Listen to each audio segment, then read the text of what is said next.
What's up, family? It's Cathie with Urban Finance. Today I want to talk to you about a stock that both Cathie Woods and Sain like.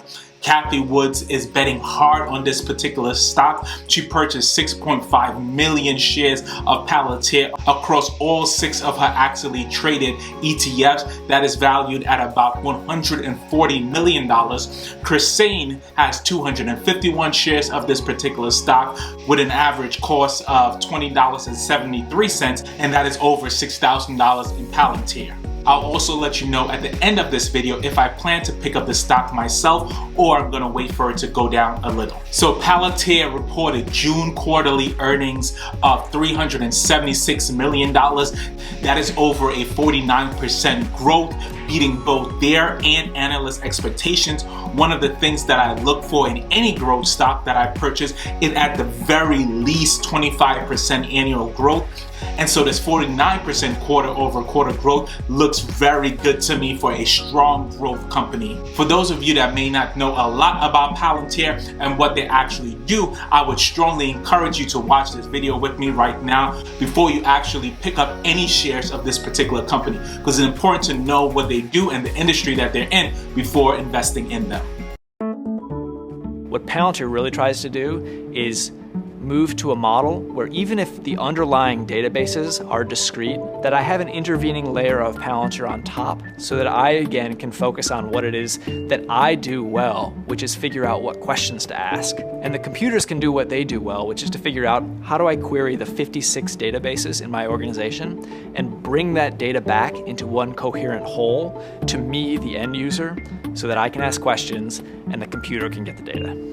We're not creating a technology that's this black box algorithmic engine that you just throw data into it and it spits out an answer to you. We're actually allowing the people who understand these problems the best to do things with the data that they've always wanted to do but never had the technology to do. A really good example of this is foodborne illness, right? So people occasionally buy, say, ground beef that's tainted with E. coli and they get sick.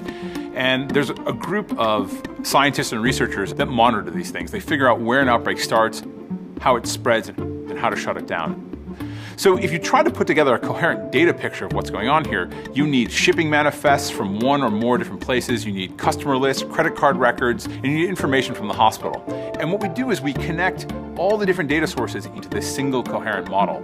Now we have a Palantir data platform.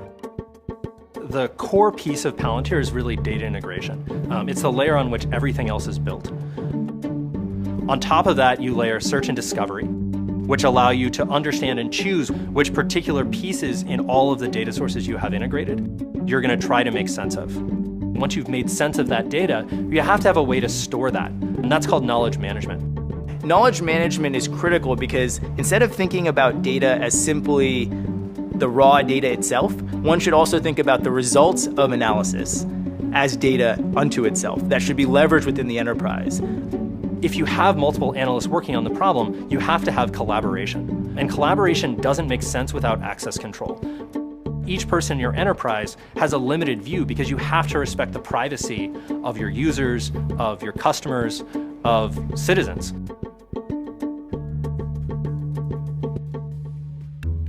This is a new model oftentimes for a lot of the people we work with, but we've seen time and time again that tremendous outcomes can happen and our customers solve their problems. In the healthcare context, our customers are using Palantir software to combat the rising costs of healthcare. In the law enforcement community, we're helping them solve crimes in real time. Palantir can actually help save homeowners from bankruptcy and foreclosure. The data relevant to properly value a home is in a disparate set of databases. As you are able to actually assess homes on a loan level basis, then you can think about what modifications can be made against that loan to have some type of alternative to foreclosure. All right, so now you know a little more about what Palantir actually does, at least if you followed that video.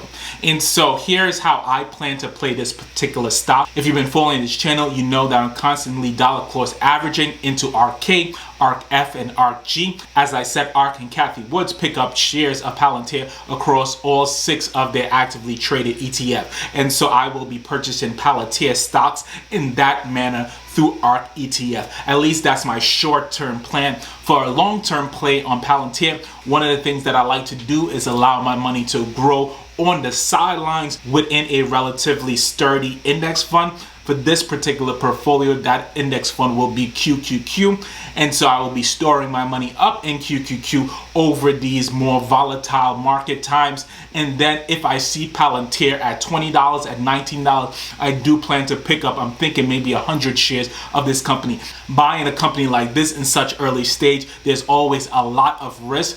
I do believe in artificial intelligence and where technology is going. You know, I'm maybe not a big fan of Big Brother, and Palantir is that type of company, but at the same time, I'm not going to lose out on an amazing company, almost like investing in Google before they actually became Google. I think Palantir have that type of gravitas and could be that type of company. And so at least 100 shares, I'm thinking that I'm going to pick up at around $20 mark. If it never gets to that $20 mark and keep going up, as we know, the 52-week high, I believe, was about $42. So we can see the stock keep going up, and that's fine. I'll keep dollar cost averaging and purchasing it through Arkk ETF if it does not get back down to a strike price that I like. So at the time of this recording, Robinhood is actually giving out 5 free stocks for anyone that sign up. So feel free to sign up using the link in the description.